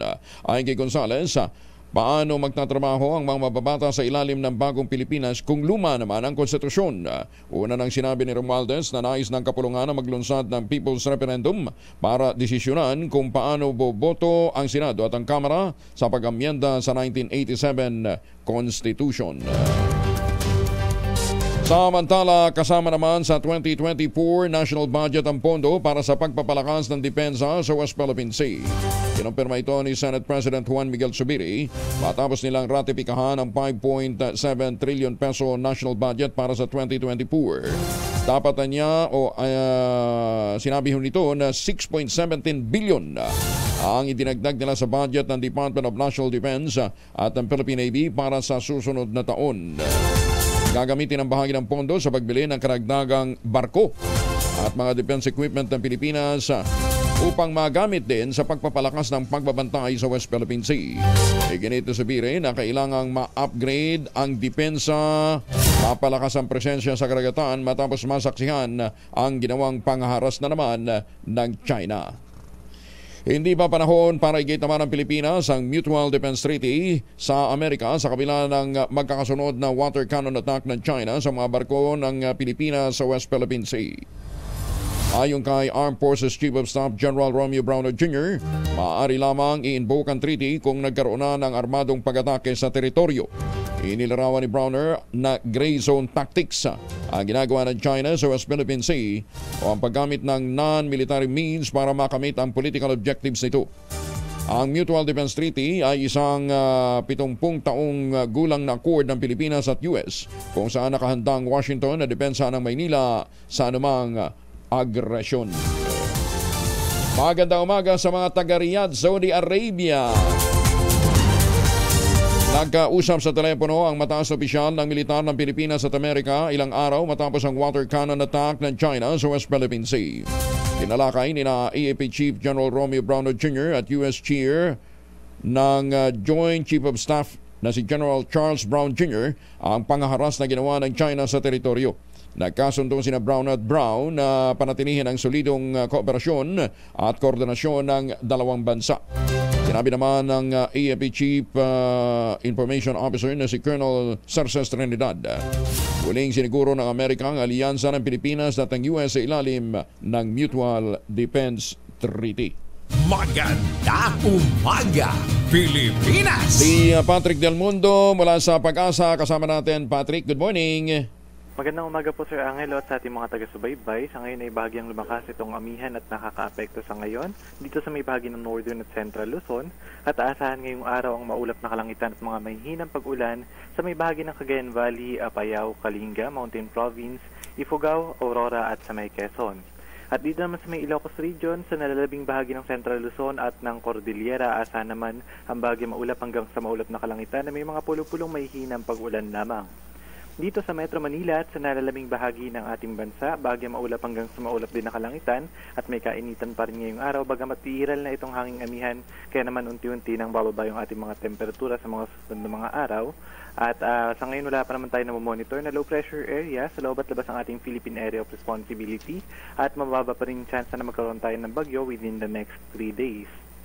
Wala rin tayo nakataas na gale warning bagamat pinag-iingat yung ating mga kababayang mangingisda sa may extreme northern Luzon kung saan maaari pa rin makaranas ng katamtaman hanggang sa matataas na mga pag-alon dulot pa rin ng hanging amihan. Ngayong araw ang agwat ng temperatura dito sa Metro Manila ay nasa 24 to 33 degrees Celsius, sa may Baguio City ay 17 to 26, Metro Cebu 26 to 31 at sa may Metro Davao naman ay 25 to 32 degrees Celsius. At yan po muna ang latest. Dito. Yes po. Oh, malapit ng simbang gabi. Magdadala ba ng jacket? Maalinsangan yung madaling araw natin in the next few days? Actually po, by December 15 or 16, magkakaroon po tayo ng panibagong bugso ng amihan at mas malakas po ito kumpara sa mga nakaraang mga pagbugso. So malamig ang inaasahan nating simbang madaling araw? Yes po, tama po. Oh, magbaon na sila ng jacket nila. No? Gano ang inaasahang lamig? Well, yung sa ating pagtatayas, December 16 ay maaaring umabot ng 23 degrees Celsius dito sa Metro Manila. And sa may Baguio City ay nasa 15 to 25. Baguio lang palang malamig. Although yung minimum po natin, Sir Angelo, medyo bumababa po dito sa Metro Manila.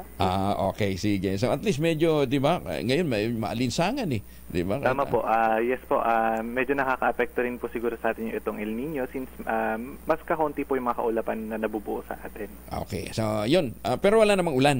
Lamig lang. Well, hindi pa rin po natin naalis yung possibility ng mga rain showers, although hindi po ito nagtatagal.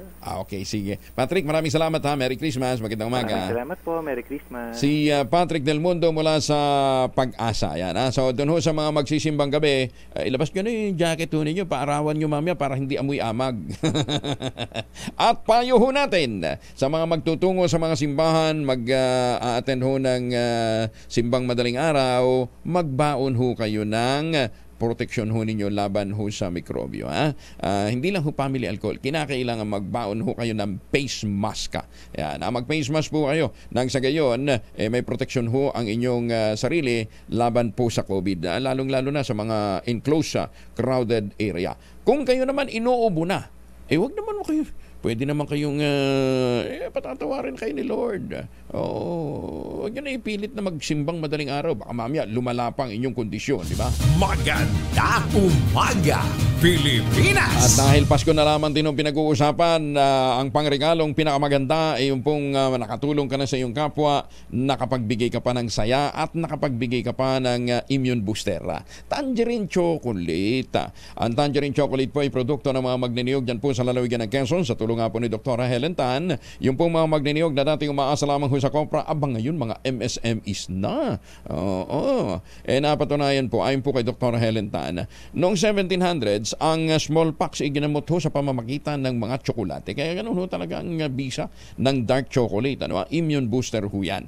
Kaya para ho sa mga interesado, mag-text ho kayo sa 0919-095-5935 o dyan po kayo tumawag para sa inyong mga orders. Pwede ho rin yung i-check yung mahigit 10 variants ng Tangerine Chocolate sa tangerinechocolate.ph.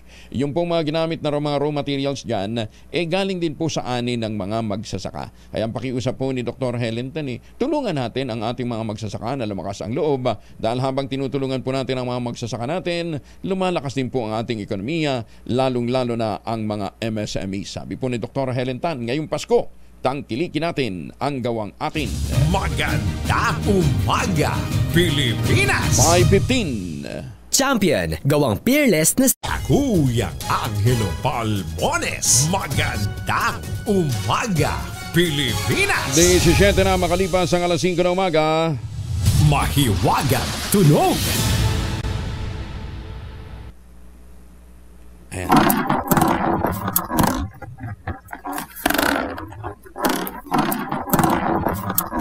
$8,000 po ang naghihintay na premyo sa ating mahiwagang tunog. Ang inyong sagot ipadala lamang ho ninyo sa 0919-282-6485. Sundin ang tamang format ng pagdetext, empty space, name slash, address slash, contact number slash, at ang inyong sagot. Isang beses lamang po maaari mag-text sa ating text line gamit ang inyong mobile number. Basta dalawang items yung hinahanap natin dyan na parehong ginagamit sa construction. Ayan.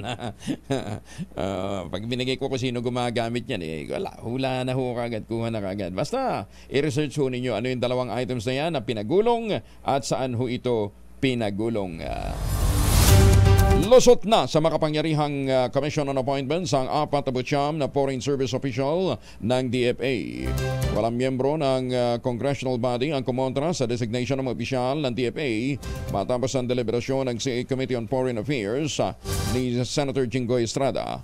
Kabilang sa nakakuha ng basbas ng CA, sina Maria Teresa Torres Almojuela at Bernadette Therese Chiu Fernandez bilang Chief of Mission Class 1 at Robert Oxan Perer Jr. bilang Chief of Mission Class 2. Arestado naman ang isa sa dalawang suspect ng pamamaril sa dalawang pasahero ng bus sa Karanglan, Nueva Ecija. Tinukoy ng Police Regional Office 3 ang naarestong suspect na si Alan De Los Santos, miyembro ng isang gun for hire group sa Nueva Ecija at Isabela.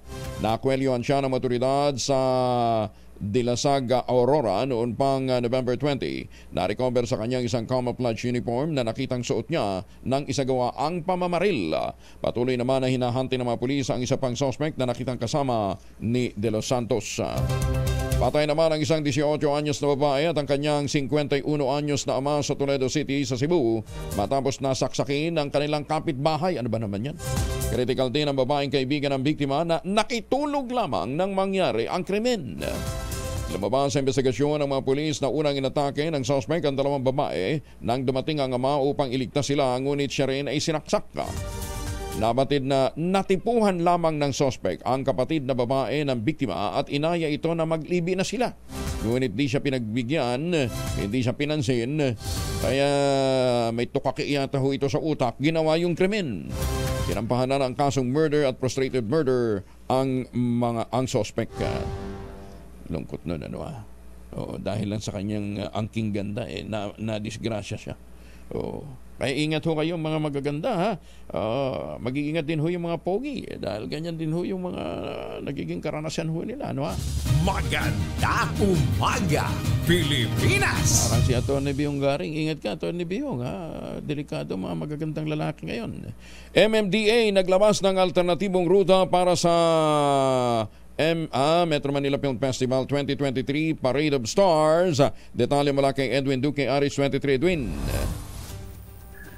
Dahil mula doon Del, inilabas na ng MMDA sa Caloocan ng mga detalye sa kaganaping Metro Manila Development Authority o yung paring gamitin bilang gabay sa itaraos ng Metro Manila Film Festival Parade of Stars sa December 16, 2023. Sa kanilang schedule na dadaanan, Angel ay magpapatupad ng temporary lane closure yung counterflow sa mga sumusunod na mga daan simula alas 12 ng tanghali hanggang alas 8 ng gabi sa December 16. Una ay sa C4 Road na butas ay nag-umpisa sa Centennial Park at ito ay diretso sa Mabini Street, Samson Road, Mabini Street, Monumento Circle, MacArthur Highway, Monumento Circle at si Santos Street. Ang alternate route naman ay simula Malabon patungo ng Nabutas, tapahakin ng Governor Pascual at ender sa Del Pilar Street. Kung patungo naman ang monumento ay tapahakin ng Governor Santiago Road, ender sa Del Pilar at sa Samson Road. Sa mga motorista naman na maaaring tahakin ang North Luzon Expressway o NLEX northbound at southbound ay meron namang mga enforcer na mag-guide upang mapabilis ang kanilang takbo. Kaya sa araw ng December sa 16 going Angel, alas 12 pa lang ay maaari makakaranas na mabigat at dalo ng trapiko mga binanggit na kalsada. Kaya ngayon pa lamang nagganap sa ang MMDA at ang mga LGUs na iwasan na ang naturang kalsada para hindi maabala. Wala pa rin dito sa Kabanaba ako pa rin sa Aris 23. Edwin Duque, tuloy-tuloy sa... Yes, Edwin. Ang haba ng ruta, no ha? Hindi naman yun yung tradisyonal na dinadaanan, ha? Ngayon lang ito magaganap ko yun sa Kabanaba. Oo nga eh. At dati kasi Rose Boulevard eh. Mukhang itong Kabanaba ang napili ng MMD na pagsagawan ng parade para dun sa taon-taong ginaganap. At ito yung mapumpisa nga sa Nabutas, magtatapos sa Valenzuela. Kaya abangan natin, dahil ngayon pala ko Idel, yung mga hindi mga nakakalam, excited na, talagang abangan daw nila itong kaunang ng pagkakataon na dito gaganapin sa Kabanaba area. Okay. Wala pa rin ko Idel, dito sa Caloocan, Presaris 23. Edwin Duque, tuloy-tuloy sa pagbabalita, tuloy-tuloy sa serbisyo, sama-sama tayo, Pilipino. Bagay, no? Para mabigyan din ng emphasis yung mga entries ng Metro Manila Film Festival. Kasi kung konti na lang din ang nanonood ng sine ngayon eh. Ang karamihan daw ng mga occupant ng mga sinihan ngayon, mga senior citizen. Kasi libre eh. Tsaka sila may mahabang oras. Kasi nga naman, pwede ka na manood sa cellphone, di ba? Sa mga mobile devices ho ninyo. Ba't ka kinakailangan pang manood talaga ng magbabad sa mga sinihan? Kaya maganda yan. Sige, pagbigyan ho natin at isang araw lang ho naman yung parada na yan. Ay, ang Parade of the Stars. Maganda umaga, Pilipinas! 24 makalipas ang alas 5 ng umaga. Ang balitang ito, Maganda umaga, Pilipinas! 27 makalipas ang alas 5 ng umaga, kasama na natin, ito napakasipag nitong mambabatas nito.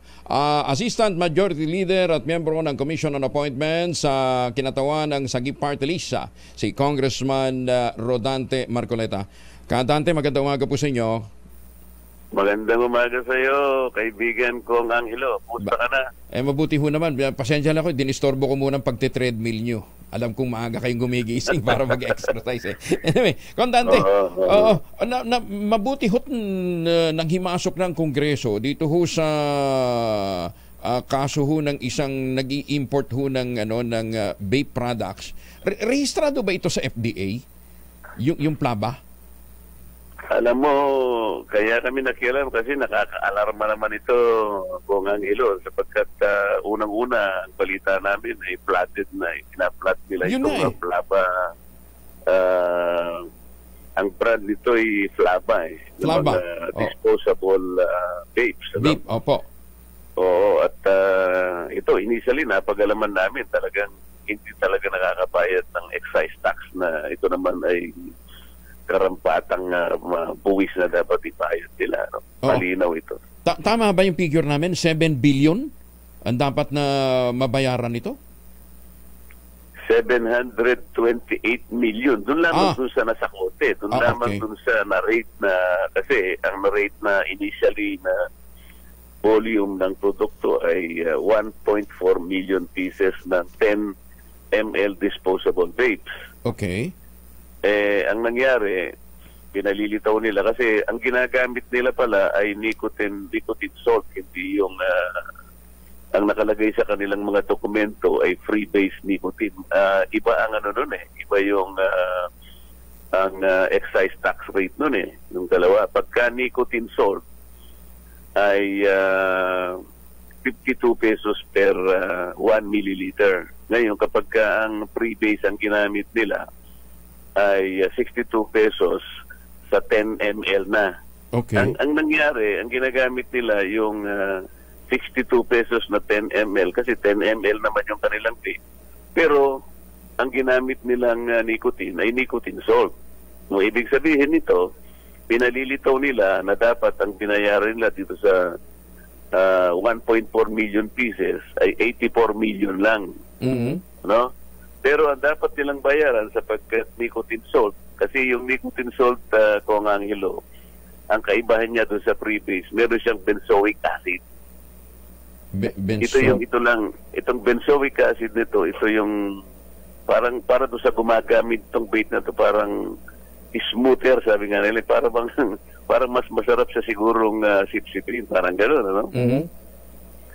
Ngayon, pero hindi yun ang lumitaw sa pagsusuri. Ang talagang nakita ng PIR, parang nabayaran lang nila, actual na pinayad nila, 1.8 million pesos. Excise tax. Laki ha, 1.8 million pero dapat 700 million. Oo, ngayon, hindi pa ngayon matukoy sino ay nagbayad. Kasi parang pinalilito ng plaba silang nagbayad ng 1.8. Pero, bakit 1.8 ang binayaran mo? Ngayon, nung tinatanong namin, ito ba, kanino mo kinuha ito? Magkaharap sila nung lalaki na nagngangalang Dennis Rostata. Kinuha ko po sa Dengkap, Philippines. Kanya ito, parang ito yung kanilang source ng flaba vapes. Ano? Ngayon, nung tanungin ko naman yung Dennis Rostata, hindi po totoo yan. Kaya magkaharap sila teka muna, sabi kong gano'n, bakit dito sa mga papeles ninyo, manufacturer kayo? Ang problema kasi, ang registration nila sa Certificate of Registration sa BIR, retailer sila Hindi manufacturer. Pero doon sa kanilang, revenue memorandum circular, manufacturer din sila. Kaya hindi, conflicting yung dalawang dokumento na nanggaling sa BIR. Ngayon, pag pinilit nilang manufacturer sila, nakikita rin naman sa dokumento, unang-una, yung lugar na, yung address nila. Kapag titingnan mo, hindi po pwedeng hindi pwedeng maging manufacturing site yung lugar nila. Malinaw yun So, pagkatapos, yung financial capacity nila, Kong Angelo, ang kanilang authorized capital stock, 1 million pesos. Ano? Pagkatapos, nabayaran nila yung paid up, siguro mga 300,000 pesos lang. Ngayon, sa 300,000 pesos pa, makakapag-manufacture ka ng vapes na worth 1.4 billion pesos. Ito masyadong maliwanag na panlilin lang ito sa taong bayan. Opo. So, Kong, ang sinasabi natin, wala silang manufacturing site. So, total, lumalabas, buo na nung i-import nila. Hindi man lang... hindi man lang siguro, ano tawag dito, ni-repack or whatever. Talagang, saan galing yung mga produkto nila? Maliwanag naman dun sa initial na pagpapatunay ng POC, hindi talaga locally produced, no? Hindi locally manufactured. Unang-una, yung lugar nila hindi capable na makapag-manufacture. Isang parang non-descript na lugar lang. Pagkatapos, yung financial capacity nila na nakikita, wala namang capacity. Sa Makatid, lumilitaw kung ang pagbabasihan ay yung testimony ng representative ng Plaba, yung Lilac Tayaban. kinukuha ko po kanya sa Dengkat eh. Yung Dengkat naman, magkatapat sila ng upuan. Hindi po totoo yan, sabi niya gano'n. Paano napunta rito yan? Sino nag-import yan? Nga Kasi ang pinag-uusapan ngayon, sino ang dapat magbayad ng excise tax? Kasi naipasok mo rito 1.4 billion worth of vapes. Walang maliwanag na kung babayaran mo ng excise tax, dapat 728 million pesos. Hindi pa natin sinasabi rito yung import duty sa Bong Angelo. Okay. Hindi, pero ako mas concerned ko kasi flooded ngayon ang market eh. Tukoy ba natin kung saang lugar? At saka kasi kung magkaiba yung kanilang product description, pre-base pagkatapos sabi may benzoic acid yung actual na binibenta, nakakasiguro ba tayong safe tong gamitin ng publiko? Dapat pang tingnan yung bahaging yun. Kaya yung isa sa bahagi ng pagtatanong ko, humihingi ako sa kanila ng sample. Wala man lang isa sa kanila yung nakapagbigay sa amin ng sample talaga. Ang ipinakikita niya doon sa kanyang cellphone, ito po yung litrato ng aming produkto. Pero malay ko ako sa kung nilitrato mo lang yung na yan. Gusto kong makita kahit naman ako civilian lang ako, kahit na ocular na inspection lang, gusto kong makita sapagkat alam mo sa batas, napakarami naming nilagay na measures para proteksyonan yung minor. Correct, oo. Ang totoo niyan, sinabi ko nga na alam mo ba ako na yung pagpapackage lang. Kasi kaya gusto kong makita yung pakete, kung paano ang itsura Bong Angelo, no? Dahil sa batas natin, yung Republic Act 11900, ipinagbabawal yung pagpapackage, yung pag-label, yung pagpipresenta o pagmamarket na mayroong kasamang flavor descriptors. Ito yung maliwanag eh. Yung flavor descriptors kasi, ito yung nakakaengganyo sa mga bata. Halimbawa, yung nilagyan mo ng referensya ng prutas, ng candy, ng dessert, at saka ng cartoon character. Ibinabawal ito eh. Yung nilalagay nila sa na flavor, hindi bawal yun sapagkat pinayagan na ng batas yun. Pero para hindi maging appealing sa minor, huwag mo nang ilalagay yung descriptors, yung flavor descriptors. Bawal yun. Kaya ngayon, gusto kong makita, nasan nga kung tingnan ko nga yung itsura para malaman ko kung talaga nakakasunod kayo sa batas. Hinahanapan ko rin ng yung proof of age verification sapagkat nire-require ito. Nakalagay dapat yung mga retailer ay dapat meron silang proof of age verification na kung saan nire-require yung presentation ng valid government-issued IDs. Na kung saan yung buyer, yung litrato ng buyer, pati yung kanyang petsa ng kapanganakan ay nakalagay doon para sigurado tayo na hindi nabibenta sa minor. Hindi nakalulusot sa mga minors. So, wala din. Wala. Binibigay niya sa akin yung cellphone. Tayo kung tignan ka yung cellphone mo, napakaraming 14,000 na cartons ito nakuha sa isang daan na lang, kaya nga 1.4 million pieces Bakit isa man lang nagtataka naman ako doon sa pati yung customs, ba't di mo tayo ako nagdala ng sample para nakita ka ako ni Joey Salceda? Hindi yun, pero more ako doon sa concern sa health kasi kung unang-una, ito nga hindi nga natin alam kung ano talaga yung laman dahil puro kwento lang naman sila, wala naman silang binakitang sample, hindi ba dapat i-recall na muna ito ng DTI? Yun ang trajectory, yun ang pinaka-posisyon na maaaring gawin ng kasi yung sa batas naman natin, unang-una yung DTI, pagka nakita yung mga non-compliance na mga produktong ito, kailangan ma-recall, iban, tapos yung i-seize from the public. Tinanong ko rin naman yung kung ano nang ginawa mo ako, nasa procedure na po ng forfeiture procedure. Kasi nga,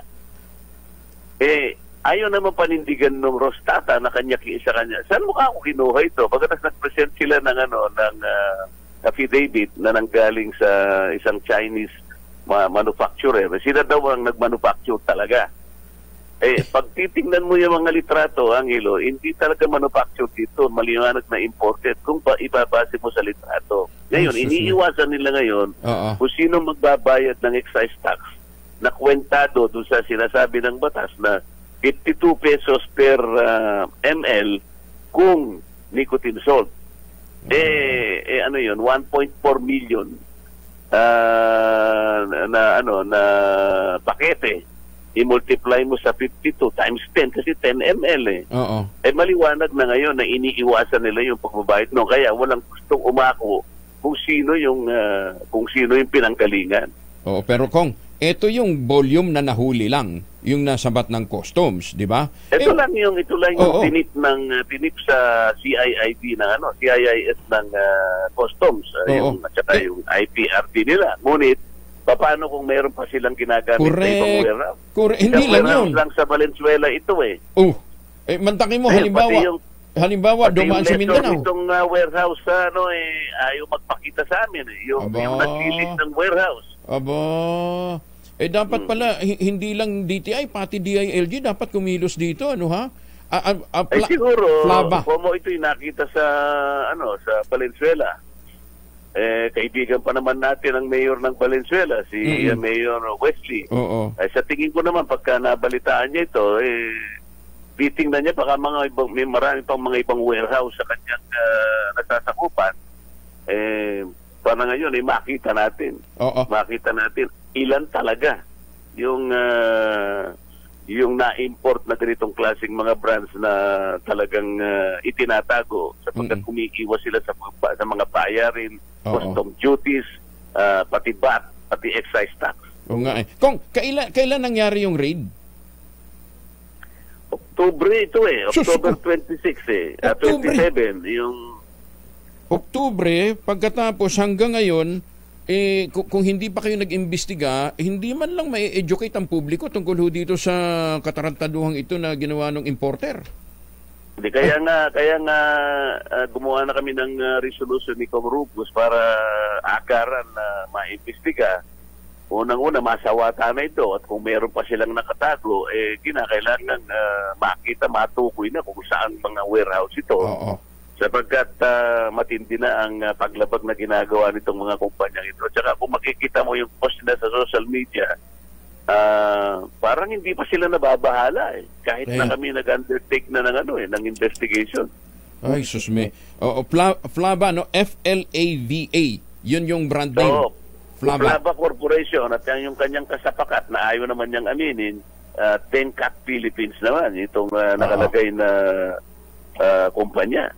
Pero yung brand, ang brand Flaba, yun yung makikita ng binibenta. Dalawa yung tiningnan namin na Flaba Hyperbar at saka Flaba Oxbar.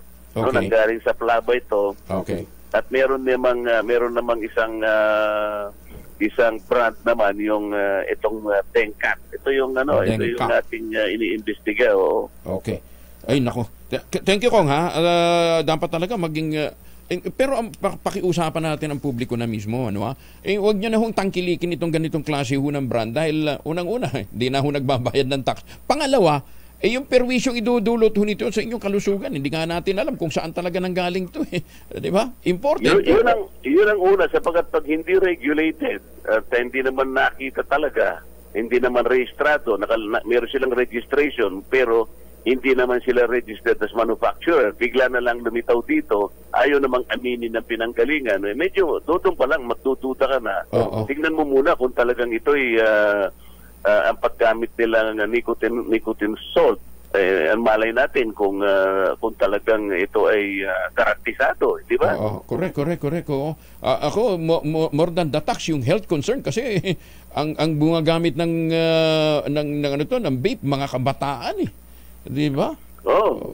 Tsaka yung sa pag-advertise, sinabi ko nga sa DTI, nakalagay naman dito sa, kung di ko nagkakamali, Section 19 ng ating Republic Act 11-900. Kapag napatunayan mo na may mga mali dito, pati yung kanilang ginagamit na web page, yung website nila, yung kanilang online application, yung social media platform nila, pwedeng i-take down ng DTI para sa ganon, kung halimbawa nakapag-advertise pa sila at nakalagay nga yung mga prutas na akala mo may gano'n din na talagang may inganyo, multicolored pa yung kung ibabase mo doon sa mga litrato, may inganyo yung minor. Ito yung ibinabawal natin. Kailangan nating maproteksyonan yung ating mga minors. At kagaya na sinasabi mo, tatapos-tapusan dito, yung kalusugan ng gagamit nito. Correct. Ay kailangan ding masuri, di ba? Walang hiya, tax evader na papatay pa, lalason pa sa mga kabataan natin. Kong, maraming salamat ha. Mabuti na lang nandyan yung sagip, sagip party list sa Kongreso. Tayo naman kahit basta yung pantulong lang tayo kung naman tayo. Sige. Ganun na ang ating patakaran sa buhay. Kailangan nating tulungan ng mamamayan sa anumang paraan na magagawa natin. Apo, sige. Exercise na ho kayo ulit, Kong. Pasensya na kayo, dinistorbo namin yung pagte-treadmill. Thank you. Ingat po. Salamat Magandang umaga. Salamat. Si Congressman Dante Marcoleta ng Sagip Party List, DTI. October pa nangyari yung raid, di ba? Bakit naman itong Plamba brand patuloy pang nakakapag-advertise at kumakalat sa market? Hindi nga natin alam kung ano talagang taglay niyan . Baka mamaya nakakalason yan. Maganda umaga, Pilipinas! 45 makalipas ang alas 5.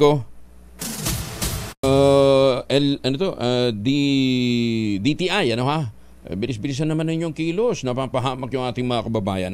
Kasi naman, ang vape cigarette kasi wala ho sa FDA, wala ho sa Department of Health. Nasa ilalim po ang regulation ho nito, nasa DTI. Ayan, BIR. Tawagan natin si Attorney Jetro Sabariaga, yung head ng Large Taxpayers Group. Baka gusto ho ninyong habulin ho ito. October pa. Doon ho nakita natin na, di ba, kinakailangan ba naman pukpukin pa kayo ng Congress? Gusto nyo makagol, habulin nyo po ito, ha? Kaya tuloy na may misunong mga taga-large taxpayers group, si Manny Mapoy, si Tess Dison, sabi nila, kahit ng panahon ng pandemya, nakakakota, nakakagol . Pero sa ilalim nitong si Ninong Jetro, hindi daw sila makakota. Gagalit na sa'yo si Ninang. Sige ka, ha? Buti pa yung Kapamilya Network. Masaya. Maganda umaga, Pilipinas! Ay, isa pang masaya, ha? Ito. Masaya din to, ha? Yung pong meron hong nakunan hong nagkakasino. Bawal na bawal po nagtatrabaho sa gobyerno na magkasino. Kumakalat ho ngayon sa social media, meron hong tatlong mga opisyal, ang tawag ho nila Tres Marias, dyan po sa San Miguel, Bulacan, nakitang nagkakasino. Yung head po ng accounting department, yung municipal treasurer, at saka yung isang budget officer, nakunan ho ng video. Picture lang ho ilabas natin, kasi baka mahagip yung iba, nakunan ho ng video habang nagkakasino. Ombudsman Sam Martires, ito pwede na ninyong, di ba? Ang ombudsman pwede mag-imbestiga kahit na alapong nagko-complain. Ito, mukhang hindi kayang disiplinahin ni Mayor dahil ho doon sa mga nangyayaring operation ng mga illegal quarry dyan ho sa San Miguel, Bulacan. Dumadami ho yung mga impormasyon dumarating ho sa atin. Ayan prima facie evidence ho ito na dapat managot itong mga taga-accounting department, municipal treasurer, Tapos may information pa tayo. Ito daw po madalas na nag-abroad. Nagpunta ng Australia, Japan, nag-New York pa. Ayos ang saya-saya nyo, ha? Maganda umaga, Pilipinas! Winawaldas nyo, pondo ng bayan. Pero ito, yung casino talaga, mahihirapan ho silang malusutan yan, ha? Kala ako kasi ang mga nagta-travel lang ng madalas yung mga taga Department of International Conference and Travel at saka yung Department of Speeches and Travel. Yung pala may mga taga San Miguel, Bulacan din. Biyahe ng Quezon City Bus Service limitado lamang hanggang katapusan ng Disyembre. Abay, bakit? Alamin natin mula kay Bal Gonzales, Sarich Bal. Good morning, Kuya Angel. Ngayon pa lamang ay humihingi na ng paumanhin ng lokal na pamahalaan ng lungsod Quezon dahil sa limitado lamang ang ruta na maring serbisyohan ng Quezon City Bus Service. Sa abisong inilabas ng Quezon City LGU, mayroong kakulangan sa bus unit at maging sa crew ng libreng sakay na pinagkakaloob ng local city government. Kabilang sa apektado ang bus route number 6 o ito yung biyaheng Quezon City Hall patungo ng Gilmore at ang route number 7 na may rutang Quezon City Hall patungo naman ng C5 at Ortigas Extension. Ang limitadong serbisyo sa Quezon City Bus Service ay mananatili hanggang huling araw ng taon o hanggang Disyembre 31. Kaya paman patuloy nilang pagsisikap ng LGU para dagdagan ng mga bus at personel ang nasabing mga ruta para maserbisyohan ng mga maapektuhang pasahero. Ang Quezon City Bus Service ay tumatakbo sa 8 ruta sa lungsod ng Quezon na sinimulan noon pang panahon ng pandemya at hindi na itinigil ang serbisyo matapos magpasa ng isang ordinansa para dito bilang bahagi ng pagtulong sa mga residente. Para sa kauna-unahan sa Pilipinas, DZRH, ako naman Val Gonzales, tuloy-tuloy sa pagbabalita, tuloy-tuloy sa serbisyo. Sama-sama tayo, Pilipino. Maganda umaga, Pilipinas! Maraming salamat, Val. At para hindi ho tayo nalilate, agahan ho natin ang gising. Yan, ha? Ay, iba kasi late na kung matulog, kaya tuloy nalilate din ho ng gising. Tapos pagkagising pa natin, parang hirap na hirap kang bumangon, di ba? Kasi hindi ka nag-uultabayo. Mag-ultabayo ka kasi. Ang ultabayo po, ang kauna-unahang postbiotic food supplement na na-develop po dito sa Pilipinas at rehistrado sa Food and Drug Administration, rekomendado ng mga doktor. Anong ginagawa nito? Ang postbiotic po, pagpasok sa ating katawan, ina-activate yung commander ng ating immune system at pinalalakas nito ang ating sistema para malabanan ng sakit at impeksyon at nagdudulot din po ito para magkaroon tayo ng magandang tulog. Siyempre, pagka magandang tulog, magandang gising. Ngayon, kung gusto ho natin ng dagdag pang impormasyon, mag-text tayo sa 0917-110-6580. Meron hong mga medical experts na nakastambay dyan. Ha? Yan, para ho magabayan ho kayo ng tamang paraan ng pangangalaga ng ating kalusugan gamit po ang Ultabayo. Ngayon, ang kagandahan ho dito, ang Ultabayo po ay available na ngayon sa Mercury Drug Stores nationwide. Kaya doon yung mga dati nagrereklamo na hindi daw sila makapag-avail ng 20% discount nila dahil sila yung mga senior citizen. Uubra na ho ngayon dahil meron na ho yan sa Mercury Drug Store. Maganda umaga, Pilipinas! Umabot na sa 87 kandidato noong barangay at sangguniang kabataan elections ang nadiskwalipika na ng Commission on Elections. Ayon kay Comelec Chair George Garcia, ito yung makarang mapatunayan na guilty ang mga na-disqualify na mga kandidato sa premature campaigning. Buti nga, umabot ito ng 52. Habang 5 naman ang itinuring na nuisance candidate at may 5 na-deny ang certificate of candidacy dahil sa iba't ibang kadahilanan. Meron na niyan 3 diskwalipikado matapos naman masangkot sa vote buying. Congratulations, Comelec, ha? Meron na ho talagang naparusahan na disqualify dahil sa vote buying. Sinabi ni Garcia na meron pang 300 disqualification cases ang pending sa first at second division ng Comelec. Ngunit target itong ma-resolve ito bago ang unang buwan ng bago daw matapos ang unang buwan ng 2024. Maganda umaga, Pilipinas! At para ho naman doon sa mga naghahabol pa ho ng mapagagastusan ng kanilang 13-month pay o bonus, meron hong 50,000 pesos all-in down payment na condo unit. May natitira pang mga unit, siguro mga less than 10 na lamang ho ito. Diyan po sa GA Tower 2. Ang GA Tower 2 po ay unang pinaglaanan ng Westchester Realty ng pondo, malaking pondo para sa rehabilitation, kaya't naging bonggang-bongga yung kanilang mga amenities. Ang gagawin ho ninyo, makipag-ugnayan sa 0996-501-5555 o dili kaya sa 0947-434-5555. Kapag medyo sinwerte ho kayo, yung 50,000 ho ninyo, babawiin nyo rin sa pamamagitan ng 50,000 worth of appliances na po pwede ho ninyong mapanalunan. Habol na habang may natitira pang mga units. 0996-501-5555 at 0947-434-5555. Ang sabi nga ni Ginoong Nico Valencia, stop renting, start owning. Maganda umaga, Pilipinas! Yung Pasig Mega Market daw po, 24 hours na magiging operasyon dahil magpapasko. Detalye mula kay Edniel Parosa, RH52. Edniel. Good morning, Kuya Angel. Gagawin ng 24 oras ang operasyon ng Pasig Mega Market ngayong buong buwan ng Disyembre. Anunsyo ng Pasig City Government para bigyan ng mas mahabang panahon ng panitili ng iba pang items para sa panahon ng Kapaskuhan. Ilang dito, ang buong section ng Pasig. Teka muna. 24 oras na bukas ang Mega Market pero pangit ang signal. Edniel, ikot ka ng konti. Magandang umaga sa ating mga taga-telco. Yan, okay. Kuya Angel, kabilang nga dito ang buong section ng Mutya ng Pasig Palengke para sa prutas, gulay, manok, isda, baboy at maging mga grocery items, mga damit, laruan, tela at mga panregalo. Pero paglilinaw ng Pasig Public Information Office, nakadepende pa rin ito sa tindero-tindera kung nais silang magbukas buong araw sa bawat stall. Gayon din, nagpapatupad ng limitadong entrance at maaring daanan sa Pasig Mega Market tuwing sasapit ang hating gabi para na rin sa proteksyon ng mga mamimili at mga manininda. Kabilang dito ang main entrance at ilang piling secondary gate na mananatiling bukas hanggang sumikat sa araw. Gabi-gabi yan hanggang sa Disyembre at 31.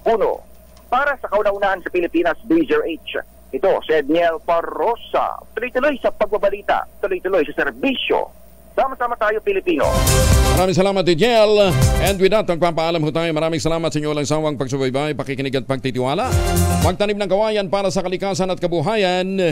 Susunod na po ang ACS Balita at ang 2x2.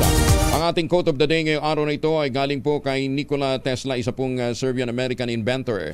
Ang sabi niya po, we are all one. Only egos, beliefs, and fears separate us. Kaya pagka inalis natin yan, takot, yung inyong mga maling paniniwala, yung inyong mga ego, yung intriga. Actually, walang dahilan para hindi magkabuklod-buklod ang bawat Pilipino, ang bawat sambayanan. Amen. Merry Christmas. Ayan, paalam na ho tayo ha. Susunod na, 2x2, Angels a Wild. 3 minuto bago po mag-ACS ng umaga. Maganda umaga, Pilipinas!